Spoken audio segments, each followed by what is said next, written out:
So here we are. We're on week 2 of hockey going into week 3. And there's a funny thing happening. So you have Detroit's playing really well. Colorado's playing really well. New Jersey had a bobble against Washington, but who doesn't? And there's a weird thing that happens. So every year you have teams that improve. And sometimes you have teams improve dramatically. Look at last year. Look at Toronto. But early in the season last year, everybody said, doesn't matter, it's just early. Why are you talking about the Leafs? They're not going to make the playoffs. The Leafs suck. Why are you talking about the Leafs? And I stuck with it. I didn't stop talking about a team that I felt was exciting and I thought was up and coming. And the results weren't there early. But eventually, yeah, they were, and they made the playoffs. Now, when I look at this year, I'm hearing, well, it's early. That's too early. The funny thing is, when you hear it's too early to talk about New Jersey or to talk about Detroit or to talk about any of the teams that are doing better this year, it's not too early to talk about how Pittsburgh looks, how Tampa looks. It's not too early to talk about St. Louis looking good. It's not too early to talk about how good Chicago's looked or Toronto scoring 15 goals in their first 2 games. It's not too early. Unless it's a team that you perceive isn't as good. And the thing is, I remember Philly. There was the one year that Philly fell off the map, and then the next year they were back in the playoffs. So they went from the top to the bottom and back to near the top. It happens. Every year, every team starts from zero. And with parity as it is right now, sometimes all it takes is the wrong injury to the right team, and you're in the playoffs. Sometimes that one winning streak at the start of the year is enough to get you in. Islanders fans all summer were upset because, people weren't taking them seriously, myself included, even though they'd been really close to the playoffs. And they only finished a point behind Tampa, and yet everybody's picking Tampa to win a cup. Or a lot of people are picking Tampa to win the cup. And, it's one of those things. It's one of those things that every season is different. And I look at the way a team's playing and I say, wow, they're playing better. And I've seen that with Colorado. I've seen it with Detroit. And I've seen it with Jersey. And that's just the way it is. The weird part is, while people say it's too early, you don't hear people saying that about Buffalo or the Rangers with their losing streaks. I don't hear very many people saying, oh, it's too early to say anything bad about a team that's losing. So if a team's winning, then we can tear them apart on paper and say, well, they're not this good. But if a team's losing, we can't say, well, those losses don't count. Part of the reason that teams miss the playoffs by 1 or 2 points in April is because of games they lose in October. All of the games are equally important. And I'm well aware of how teams finished last year. I know how bad Colorado was. And I know a roster that looked a lot like this Colorado roster made the playoffs a few seasons ago. They weren't expected to, and they didn't go back.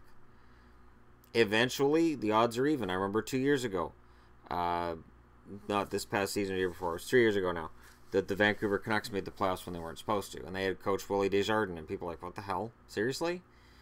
Tortorella on his way out the door was just all basically set fire to all this, burned it all down. And all they did was switch coaches, and they made the playoffs. So it happens. I'm not saying any of these teams are contenders, but it happens. And writing them off as, oh, well, it's just a fast start, it doesn't matter. I'll be interested to see where it goes from here. After tonight's games and the results are in, I intend to do my first power rankings. One of my boards I'll use for power rankings for the season. And I fully expect people to say, well, you've got this one too high and this one too low, and you're wrong about this one and this one. And I expect that. That's how power rankings work. I haven't seen a site yet that does power rankings where it doesn't end up with fans telling the guy who wrote it, you don't watch hockey, you don't know what you're talking about. Power rankings are just a measure of how each team is playing right now. And who's the better team right now. And it would be great if we had some kind of a measuring stick where all 31 teams have all played each other already. But we don't have that. And we won't have that until probably January. And even then, in January, you could say, all right, every team's played each other. And, oh, look, this team has got a great record against this team. Oh, but when they won those games in October, this team was missing these players. And now the team that won those games is missing these players. So maybe they're not really better. It's the fun of hockey. It's the fun of sports.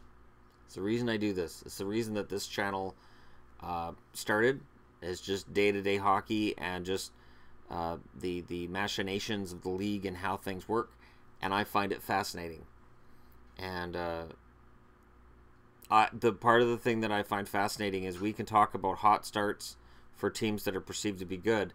But as soon as you do talk about hot starts for teams that are perceived to be not as good, people say, well, it's either they haven't played anybody yet, or, well, those results don't matter because they did it last year, or, well, it's still early, so, you know, they're going to fall back to earth. Not every team falls back to earth.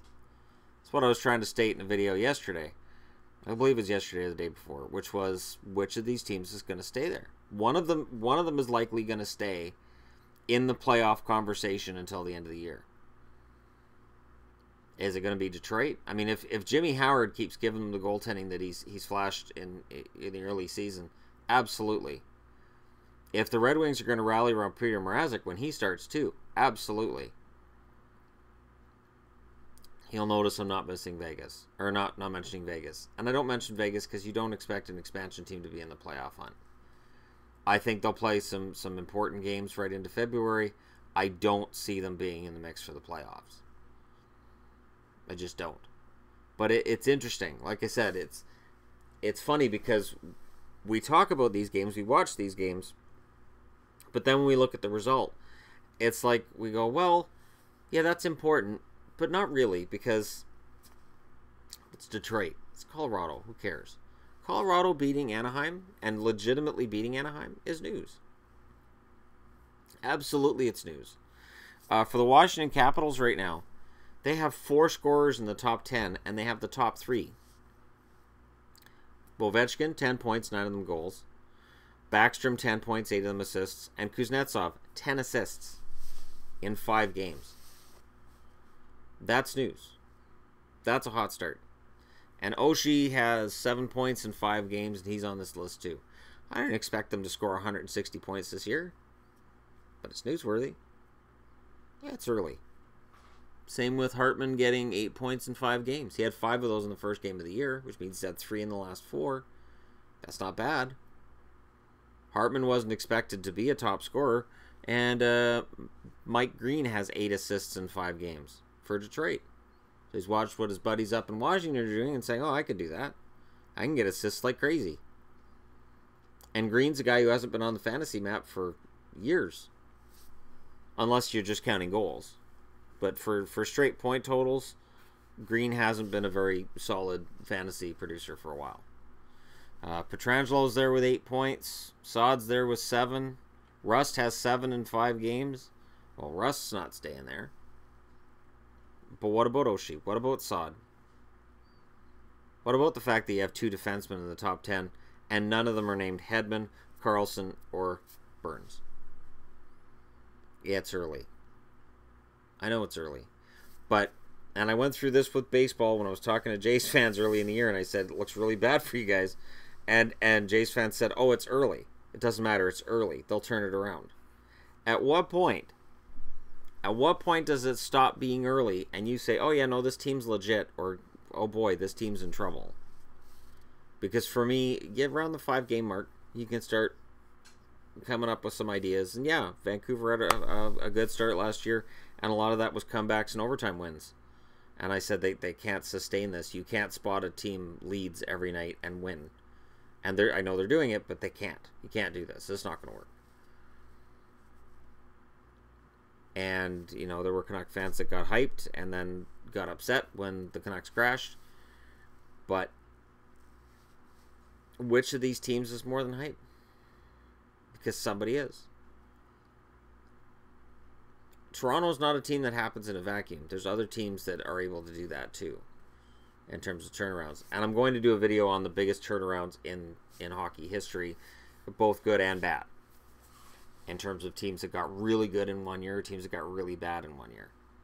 And there's no rhyme or reason. Sometimes it's just you get on a run, you believe in yourself, or you lose that belief in yourself. And then it all falls apart. That's why when I see like Draisaitl being hurt for the Oilers, I don't just take that and go, oh, well, it'll be fine because I got McDavid. I don't know. They've got McDavid. Yeah, he's the best player in the league. Absolutely. But Edmonton made the playoffs once. Can they miss the playoffs? Absolutely. Better teams than the Oilers have missed the playoffs before. And teams that are worse than the Devils have made the playoffs before. This is the wonders of the NHL where every team can beat everybody else. Let me know what you guys think in the comments section below. Don't forget to hit like and subscribe if you're browsing your way through. And again, when does it stop being early? Because after it's not early anymore, then we get into the dog days of January, which are just brutal to get through. That'll be fun. But, you know, then you've got the games that it just feels like it doesn't matter. You just want it to be over. Those games matter too. Thanks for watching. I'll talk to you again soon.